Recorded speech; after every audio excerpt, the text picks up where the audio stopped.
Hey everybody, for today's video I'm not going to be in front of the camera. I'm actually behind the camera today. I am showing you all of the makeup palettes that I have as far as eyeshadows. This is a requested video. Somebody asked if I can go ahead and show them, so I said of course I'll show you. I laid them all out. I'm gonna show you a quick overview. So I have them laid all out on my makeup desk right here. This is where I'm always filming, you guys. It's kind of hot here because these lights. So yeah, this is where I'm always filming. I took my eyeshadows out of this drawer right here. It's one of the deepest ones in the desk, so that's where I just store all of them. I'm just gonna start off telling you which ones I like, which ones I don't like, which ones are my favorite ones, which ones I can't live without, which ones I don't mind getting rid of. So I'm just gonna start over on this side. This is the Tarte Man Eater palette. It's just a very neutral palette, very pretty. There are some warm tones in here. I do love this one. I actually use it a lot, and it does have a highlight shade. So this one, I just got it recently. It came out in one of my haul videos. This is the ColourPop Rainbow something. Hold on. I don't even know the names of these. This is gonna be difficult right now. This is the ColourPop Chasing Rainbows palette. So like I said, you saw this one in my haul video. I have used this one before. I love it. This is another ColourPop palette. This is the, oh my gosh, what? Okay. This is the I Think I Love You palette. I love this one too. I would definitely keep that one and this one for sure. This one I really don't mind. I don't really care for this one, honestly. Here I have a MAC palette. Now, whenever you get palettes from MAC, they sell you the plastic container separately, and it's all empty. You purchase the shadows that you want. What I did, I got the 12 palette empty, and then I went ahead and just purchased all of these eyeshadows separately, and you can just pop them in here and create your own palette. I kind of wanted like something that I can use on a daily basis, so I do have my neutrals over here, some pop of color and some more warm tones. I love how I did this. I will always keep this. This gives me so many memories of when I was working at MAC. I think when I was working at MAC is when I created this palette. So I don't know, I love it. It's something that it's just, I made this, you know, like all these shades are in here for a reason. There's some shimmers, there's some mattes. So I did put in a lot of time trying to piece together my own little palette. So that one means a lot to me. These are two Morphe palettes. This is the 35O and the 35B. I love this one, but actually this one just got discontinued, which is kind of sad. I guess they discontinued it because Morphe is coming out with so many more colorful palettes. Maybe people stopped purchasing this one. I don't even know if they discontinued it because of the sales, but I'm just thinking maybe they discontinued it because people wouldn't buy it. But I love this one. I love that it's super bright. I love the colors in here. So here are three Anastasia palettes. We have the Modern Renaissance, which is the first one that I got. This is the Nervina palette and the Prism palette. I love all of those. I recommend them to everybody. Anybody who is like at Sephora, or if you're at Ulta, you're looking for some palettes to buy, or even if you're looking for a palette to start off with, I definitely recommend Anastasia palette. They retail for $40 to $50, but they're just absolutely amazing. So beautiful, so pigmented, so creamy, and I mean they're so popular.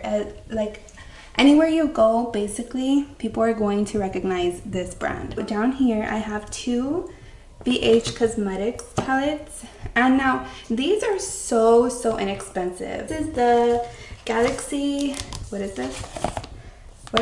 Okay, this is the Galaxy Chic palette. This one is the Carly Bible palette. She teamed up with BH Cosmetics and they got her own palette, which is kind of cute. I liked it, but it's kind of powdery, so this palette didn't do it for me. Like I don't know, I didn't love it. Here are two Naked palettes from Urban Decay. I love the original one. This one down here, this is the original one. This is the Naked 3, which is the more rosy champagne shade. I don't know why I have trouble using this one, especially Naked 3, which is the pink one.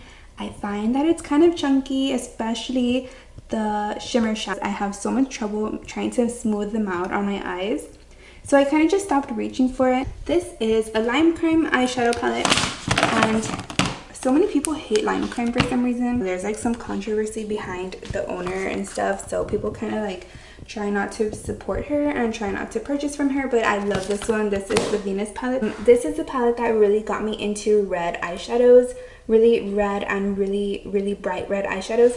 This is the reason why I bought this one over here. So the Modern Renaissance came out after. I fell in love with wearing red eyeshadow because of the Venus palette, and then when this one came out I was just like, yes. This is a Sweet Peach palette. I haven't used this one too much. Most of them in here are neutral shades. These two up here are Smashbox palettes. Now I feel like Smashbox really gears towards the makeup artist. They really try to create products, I feel, not really for the everyday consumer, but I feel like they really gear their products towards the makeup artists, which I really love. I just feel like so many people would rather purchase, you know, like a Too Faced or an ABH. This is the Shape Matters palette. The other one that I really like, this is like a huge mumbo jumbo eyeshadow palette, is the Masterclass. But here you have all of your eyeshadows, you have 3 blushes, and now all of this side is completely cream products. It has your lavender, it has your green for any redness, it has the peach and the orange for any blue that you want to correct, 2 contouring shades and 1 highlighting shade, and 3 cream blushes. This is so freaking old. I love when my eyeshadows are finishing up and you can see the foil coming in. Satisfaction that I'm using them and I'm not just having them there. Makes me feel like I'm getting my money's worth out of it. This is the ColourPop palette that I bought in the haul that I showed. I haven't used that one yet. This is the Electric palette. This one has been discontinued, but so many people look for this palette still to this day because of just the uniqueness and the brightness of it. These colors are extremely vibrant, and not really many palettes look like this anymore. Palettes nowadays are just neutrals, like kind of boring. But this was an amazing one. The Jeffree Star palette that I have been using so much. This is a Thirsty palette. You guys have seen this one on my channel already. Over here, this is one of my Urban Decay Vice palettes. My boyfriend bought me this like 3 years ago. I actually dropped it one time at my apartment and this whole eyeshadow like shattered all over the entire floor. I was so sad. Okay, so these, like I was saying, these are just smaller palettes. I haven't used this yet. I just got it. Sorry if I'm whispering, it's just that Ezra's asleep right now. I don't want him to wake up. I have not heard about this brand anywhere else other than on Instagram, so I've literally never heard anybody talk about it. I do like to venture out of just the typical brands that you hear over and over. So this one's by Too Faced. It is called The Return of Sexy, and I seriously do not think this is sexy whatsoever. All glitter and no matte. This palette is huge. This top 10 eyeshadows are the first 10 eyeshadows that Too Faced released ever in their company, which was in 1998. So you get the original 10 and then you get the upgraded 10. It's the Too Faced Then and Now palette. You can still get this one, it's fairly new. Okay, so I thought that I should definitely mention my favorite eyeshadow palettes, the ABH Prism palette. Another one of my favorites was the Lime Crime. You can't go wrong with MAC eyeshadows. The only downside to the MAC eyeshadows is that single eyeshadow is $16. The ones that I hate, like I absolutely hate, and I probably should get rid of, are these right here. I mean, I don't hate them, okay? That's like a really strong word. But the ones that I kind of wish like I didn't buy are these 4. This was just a really random little video. If you have any video requests, just let me know. Send me an inspiration photo, send me a picture that you like on Instagram or on Snapchat, and I'll do that for one of my upcoming videos. So thank you so much for watching, and I'll see you in my next video.